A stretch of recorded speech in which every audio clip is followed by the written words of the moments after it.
بسم الله الرحمن الرحيم. إخواني طلبة قسم النهائي شعبة العلوم التجريبية، أقترح عليكم تصحيح الباك ماي 2016. الموضوع الثاني التمرين الرابع. جي الدالة العددية المعرفة على R B جي دي إكس يساوي 1 زائد ما بين قوسين إكس مربع زائد إكس ناقص 1. نغلقوا القوس أس ناقص إكس. احسب لا ليميت جي دي إكس إذا إكس يؤول إلى الناقص لا نهاية، ولا ليميت جي دي إكس إذا إكس يؤول زائد لا نهاية. إذا كما تشاهدوا، إذا إكس يؤول إلى زائد لا نهاية واش نلاحظوا؟ نلاحظوا بلي هذا يؤول إلى صفر، ونعرفوا بلي القوة نتاع أو دي إكس أقوى من إكس من كثير الحدود. إذا هذا يساوي صفر، يبقى 1.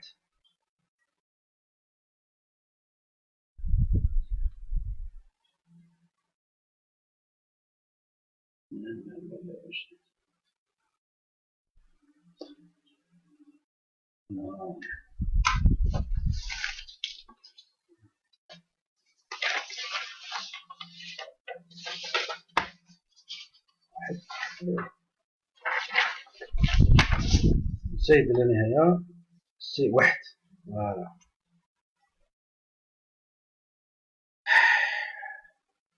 إذا زائد لا نهاية قلنا زائد لا نهاية 1. إذا واش يبقى لنا؟ لا ليميت جي دي إكس زائد 1.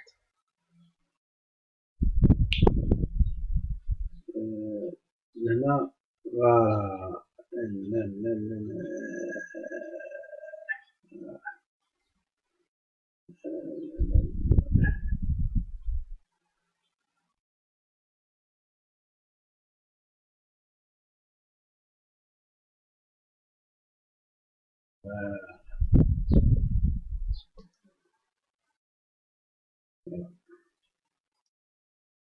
ونعرفوا بلي هذا العبارة هذه تؤول إلى صفر، يبقى لنا 1. إذا لا ليميت جي دي إكس إذا يؤول إلى إكس زائد لا نهاية هو 1. لا ليميت إذا إكس يؤول إلى ناقص لا نهاية، ناقص لا نهاية معناه بلي هذا يولي إكسبونونسيال إكس، معناه أس إكس، ويولي ناقص لا نهاية. ناقص لا نهاية تولي هذه زائد لا نهاية. إذا أقوى من الكثير الحدود، تولي زائد لا نهاية. 1 ب دراسة اتجاه تغير الدالة. دراسة الدالة ما هي حساب جي فتحة لإكس أي المشتقة لإكس. هذه الدالة هذه قابلة للاشتقاق. نستعمل العبارة توجور جي دي إكس هي من طراز U V أو U V بريم بلس V U بريم. فوالا. تولينا بعد ذاك تفصيل، وبعد نديرو معامل ناقص إكس تمدلنا في النهاية هذه العبارة. كيف تنعدم جي فتحة لإكس؟ تنعدم من أجل إكس حلين، من أجل إكس حلين للمعادلة هذه، لأن أس ناقص إكس هي موجبة مهما كان إكس. إذا نحسب المميز نتاعها ونستنتج الحلين إكس أ وإكس دو. إكس أ هي ناقص 1 وإكس دو هي 2. جدول التغيرات جي فتحة لإكس إذن هي سالبة خارج لها سالب خارج ناقص 1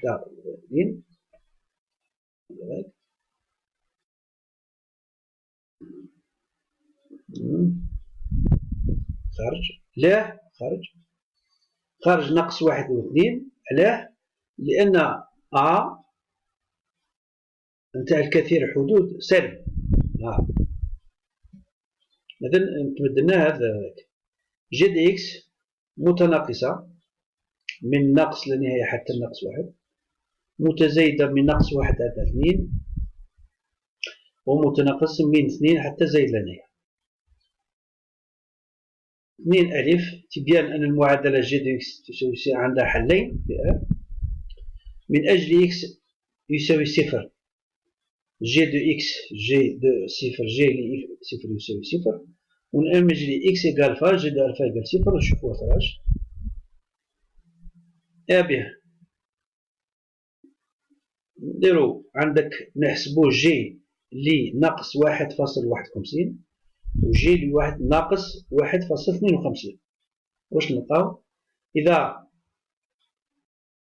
ضربنا هذه العبارة مع هذه العبارة نتوصلوا إلى نتيجة سالبة، وحسب نظرية القيم المتوسطة ألفا محصورة ما بين ناقص 1.52 و ناقص 1.51.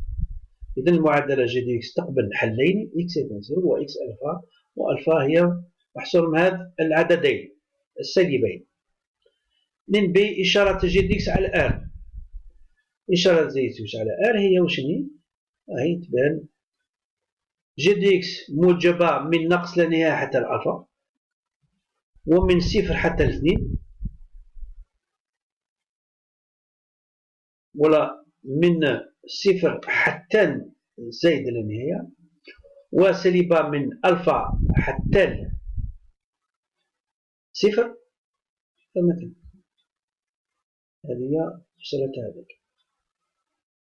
الجزء الثاني اف معادلة معرفة على ار. راكم تشوفوا لا ليميت إذا اكس ناقص لا نهاية.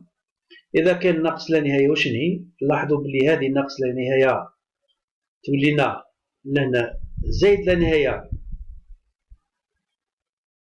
لهنا تولينا زايد لا نهاية زايد لا نهاية على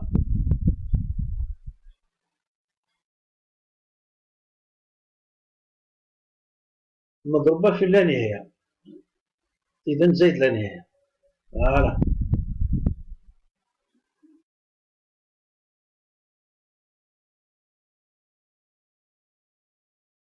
لا ليميت لاف دي إكس إذا إكس يولي زايد لا نهاية، هذه تولي صفر وتبقى لنا ناقص إكس. ناقص في زايد لا نهاية هي ناقص لا نهاية.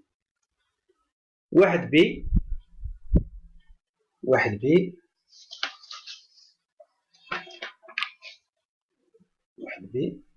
بين أن من أجل كل هذاك اف فتحة إكس يساوي ناقص جي دو إكس. اف اللي راح نحسبوها بعد الحساب باش توصلوا ناف دو إكس إيكال ناقص جي دو إكس. هذا مكان جدول تغيرات اف. جدول تغير بريميوم جي دي إكس هي تغير ما بين ألفا صفر.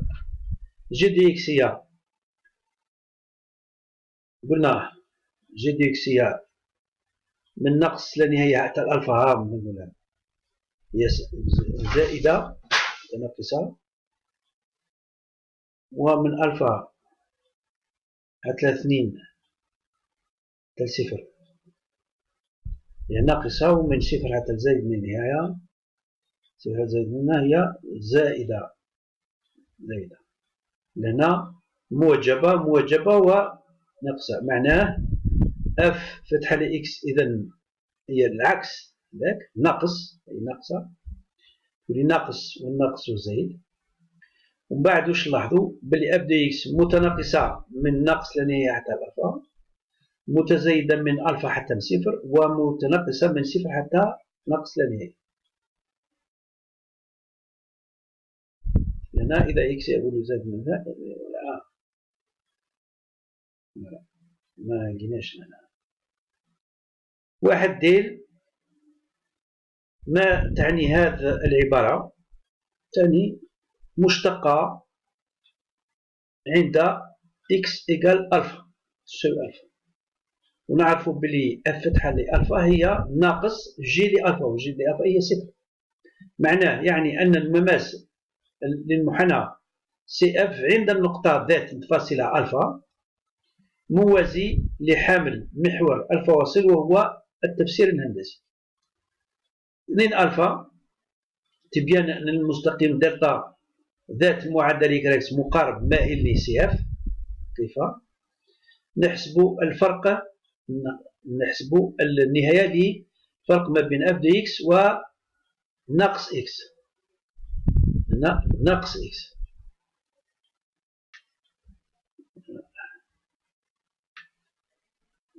ناقص اكس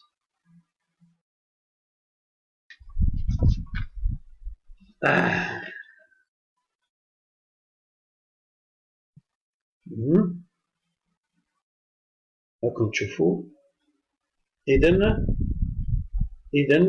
ما لقينا صفر، إذن إكراك إيكال ناقص إكس معادلة مستقيم مقارب مائل عندنا زائد العين. 2 بي دراسة وضعية المنحنى سي بالنسبة للمستقيم. إذن الإشارة نتاع هذا الفرق هذا اف دي إكس زائد إكس، اف دي إكس زائد إكس. نحسبوا المميز نتاعو، توصلوا إلى الحلول إكس ناقص 1 و إكس 2 ناقص 2. إذن هذا الإشارة تاعو هي زايد وزايد في هذا المجال، وناقص من ناقص 2 حتى ناقص 1. ماذا نلاحظ هنا؟ إذا كان موجب معناه سي اف فوق الدلتا، دونك سي اف فوق الدلتا. إذا كان سالب معناه سي اف تحت دلتا، ولنا في النقاط ناقص 2 وناقص 1 دلتا يقطع سي اف والدلتا تبقى سي اف. تبين أن للمحنى سي اف نقطتين انعطاف. باه نلقاو النقطة تاع الانعطاف لازم نحسبو اف فتحتين لإكس. بعد الحساب نتوصلوا إلى النتائج التالية. هذه النتيجة لإف فتحتين لإكس، نعرفوا باللي ناقص إكس موجبة دائما، ولا هنا حوصل على التمييز تاعها باه نعرفوا التمييز تاعها، المميز تاعها باه نعرفوا الإشارة تاعها. الإشارة تاع عندنا الحلول هي ناقص 1 و 2، هذا الكثير الحدود. إذن ومنه أن المنحنى سيقبل نقطتين انعطاف فاصلتهما ناقص 1 و 2. إذن هما ناقص 1 و 1 و ب 2 ولا ناقص 2 زائد 12 إكسبونونسيال ناقص 2. إذن هذه هي فيما يخص الشكل والرسم. راكم تشوفوا مليح فيها التدقيق.